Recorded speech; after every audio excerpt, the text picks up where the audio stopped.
Tuan-tuan, puan-puan yang dihormati dan dikasihi sekalian, saya yakin diberi peluang terajui negara, kata Anwar Ibrahim. Pengerusi Pakatan Harapan Datuk Seri Anwar Ibrahim yakin akan diberi peluang untuk menerajui negara pasca PRU 15 kerana sudah mempunyai majoriti yang muda. Walau bagaimanapun, ahli parlimen Tambun itu masih merahsiakan gabungan parti politik yang akan dibentuk. Sejak semalam kita dah cukup dengan 112 kerusi dan yakin saya akan diberi peluang menerajui negara selepas ini. Proses itu adalah melalui Yang di-Pertuan Agong seperti yang dititahkan Istana Negara, katanya kepada pemberita malam Ahad. Keputusan PRU 15 menyaksikan parlimen tergantung kerana tiada satu pun gabungan yang berjaya mendapat majoriti 112.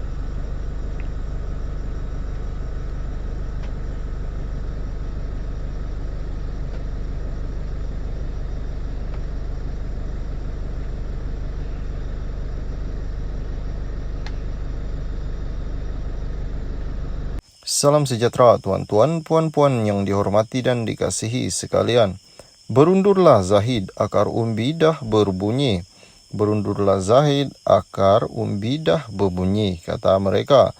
Presiden UMNO Datuk Seri Dr. Ahmad Zahid Hamidi terus didesak mengundur diri susulan kekalahan besar BN dalam PRU 15. Lapor wartawan Sinar Harian Farah Sazwani Ali dan Muhammad Fairuz Jumain.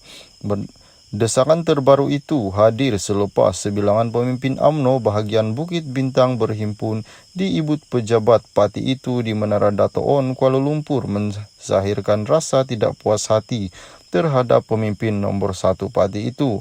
Ketua UMNO Cawangan KLCC Datuk Seri Zulkarnain Tai berkata, sebagai pemimpin parti utama, Datuk Seri Ahmad Zahid perlu mengambil tanggungjawab sepenuhnya dengan kekalahan memalukan ini. Begitu juga dengan Ketua UMNO Cawangan Jalan Hang Jebat, Muhammad Zalnain Mokhtar pula berkata, Presiden UMNO itu dilihat lebih mementingkan agenda peribadi berbanding kepentingan parti. Salam sejahtera tuan-tuan, puan-puan yang dihormati dan dikasihi sekalian. Anwar, sokongan untuk PH bentuk kerajaan mencukupi, kata Anwar. Tuan-tuan dan puan-puan yang dikasihi sekalian, Anwar Ibrahim sekali lagi menegaskan dia mempunyai jumlah sokongan yang mencukupi untuk membentuk kerajaan persekutuan ketika saingan mereka, Perikatan Nasional, terus menggambarkan sebaliknya. Pengerusi Pakatan Harapan berkata gabungan itu akan mengikut proses yang ditetapkan dan yakin mereka akan diberi peluang untuk mentadbir negara ini. Bahkan ahli parlimen Tambun itu memberi bayangan tanda tanya mengenai pihak yang akan memberikan dukungan kepadanya menjadi Perdana Menteri akan diketahui sebentar lagi. Ditemui media Kuala Lumpur lewat hari ini, Anwar bagaimanapun enggan mendedahkan butiran lanjut mengenainya. Semalam dah cukup bilangan 112 ahli parlimen biar parti berkenaan mengeluarkan kenyataan sendiri dalam masa yang singkat, sama ada malam ini atau besok, katanya. Sementara itu, menurut Presiden PKR itu lagi, PH akan mengikut prosedur yang sepatutnya seperti dimaklumkan oleh YDPA dan Speaker Dewan Rakyat. Seperti yang saya katakan malam semalam, ia sudah selesai dan biar mereka keluarkan kenyataan mereka sendiri, katanya. Selepas lebih 24 jam akhirnya PRU ke-14, belum ada mana yang mampu membentuk kerajaan secara sendiri ekoran situasi parlimen yang tergantung. Maaf, PRU 15. Salam sejahtera tuan-tuan, puan-puan yang dihormati dan dikasihi sekalian.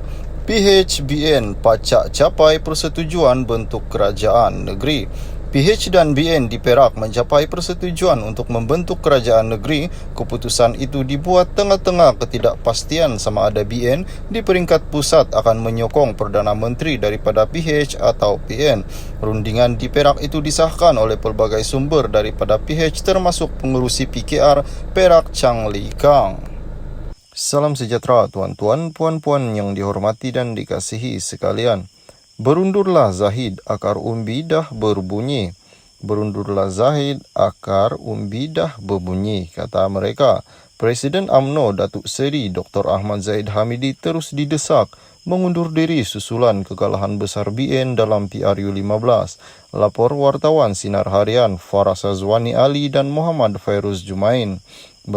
Desakan terbaru itu hadir selepas sebilangan pemimpin UMNO bahagian Bukit Bintang berhimpun di ibut pejabat parti itu di Menara Dato' On, Kuala Lumpur menzahirkan rasa tidak puas hati terhadap pemimpin nombor 1 parti itu. Ketua UMNO Cawangan KLCC Datuk Seri Zulkarnain Taib berkata, sebagai pemimpin parti utama, Datuk Seri Ahmad Zahid perlu mengambil tanggungjawab sepenuhnya dengan kekalahan memalukan ini. Begitu juga dengan Ketua UMNO Cawangan Jalan Hang Jebat, Muhammad Zalnain Mokhtar pula berkata, Presiden UMNO itu dilihat lebih mementingkan agenda peribadi berbanding kepentingan parti. Salam sejahtera tuan-tuan, puan-puan yang dihormati dan dikasihi sekalian. Anwar, sokongan untuk PH bentuk kerajaan mencukupi, kata Anwar.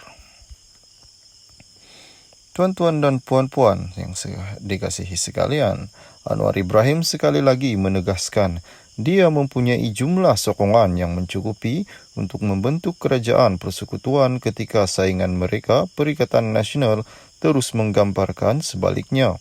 Pengurusi Pakatan Harapan berkata gabungan itu akan mengikut proses yang ditetapkan dan yakin mereka akan diberi peluang untuk mentadbir negara ini. Bahkan ahli parlimen Tambun itu memberi bayangan tanda tanya mengenai pihak yang akan memberikan dukungan kepadanya menjadi Perdana Menteri akan diketahui sebentar lagi. Ditemui media Kuala Lumpur lewat hari ini, Anwar bagaimanapun enggan mendedahkan butiran lanjut mengenainya. Semalam dah cukup bilangan 112 ahli parlimen biar parti berkenaan mengeluarkan kenyataan sendiri dalam masa yang singkat sama ada malam ini atau besok katanya. Sementara itu, menurut Presiden PKR itu lagi, PH akan mengikut prosedur yang sepatutnya seperti dimaklumkan oleh YDPA dan Speaker Dewan Rakyat. Seperti yang saya katakan malam semalam, ia sudah selesai dan biar mereka keluarkan kenyataan mereka sendiri katanya. Selepas lebih 24 jam akhirnya PRU ke-14, belum ada mana yang mampu membentuk kerajaan secara sendiri ekoran situasi parlimen yang tergantung. PRU 15, keputusan rasmi menunjukkan PH menjadi parti pemilik kerusi terbanyak dengan 82 kerusi, diikuti Perikatan Nasional dengan 73 kerusi, yang mana BN menjadi kerajaan sejak merdeka belum dikalahkan pada PRU ke-14, pada 2018 pula hanya menguasai 30 kerusi. Petang tadi, Gabungan Parti Sarawak GPS mengumumkan kesediaan mereka untuk menyokong kerajaan pusat yang menggabungkan PN dan BN. Pengurusi PN